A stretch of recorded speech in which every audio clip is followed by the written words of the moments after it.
This is where I car camped last night. And there are people in big old trailers. You see it through the trees. And little hill right next to me. I'm up in the mountains, by the way. Here's something like a bear. And that's what it looks like.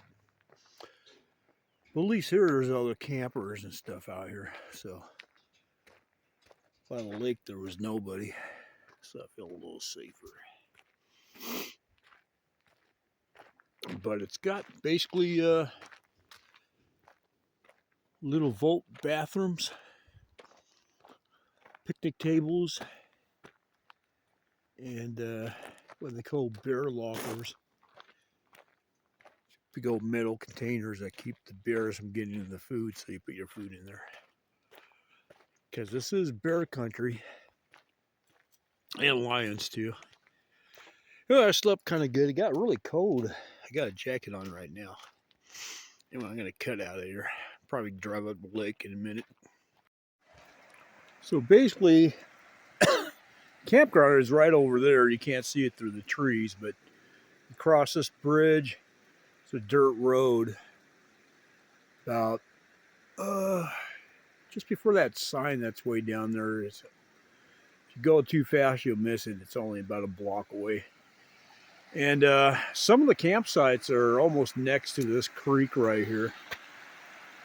Yeah, this is called Gurley Creek, Gerle, Gurley, something like that. Not really deep enough to swim in or anything, or fish in, but you get some water if you filter it. I've gotten water from there. I always used to camp with my filters. That's how you know you came to this campground is basically you come to this bridge. Then you got about a block and the driveway's on your right side. There's another campground that is at the foot of this creek. This creek winds down to a lake. I think it's called Girl Lake. And that's a pretty neat lake. It's got rock formations. People swim there all the time. Yeah, that's a paid campground. And all the paid campgrounds right now are all closed now. So the only thing that's open here is this one free campground that's off of this creek. And that campground is called Airport Flats. And I think the road is called Airport Flats Road. It's basically the road you turn off. It's the last turn to the left, kind of like a fork. And then the right part of the fork goes up to Loon Lake. And literally about 7 miles away from Loon Lake right now. All right, later, bye. Okay, coming up on the fork, I backtracked. There's a sign, but you could miss it if you blink. Basically, that sign will tell you Airport Flat Campground, 2.25 miles. Loon Lake to the right is 4.5 to the campground, and to the dam area is 5.5 miles. And Girl Creek Reservoir, 2.75 miles. See that sign? And basically, what will happen is you'll come up, and this road will fork to the left. You can go straight, you go to Airport Flat Campground. To the right, you go to Loon Lake.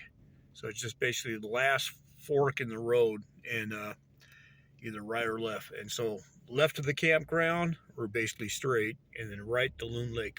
All right, guys, later. This is about 3 miles up that from that fork, and about 5 miles from Airport Flat Campground, and another 2 odd miles from going up this way to get to Loon Lake. And right on this corner where this road rounds, as soon as you get to this pole out, this big pole out, you could get phone reception. It's the only place coming up here outside of maybe Union Reservoir further down the road behind me, about 10 miles. It's the only place you could get phone reception. It's where I parked last night briefly to make phone calls. And last night I was parked there looking down this hill, and I could see campfires down there. It's some kind of private group that has a campground down there. I don't know what the group is. I don't even know how to get to it, but it's they got their own little area. Pretty cool up here. It's actually getting warm right now. It was cold last night though, but it's getting warm right now in the sun. So I don't know how long I'm going to stay up here. I'm going to go the rest of the way up the lake, maybe swim a little bit, then decide where I'm going to head after that. All right, guys, later.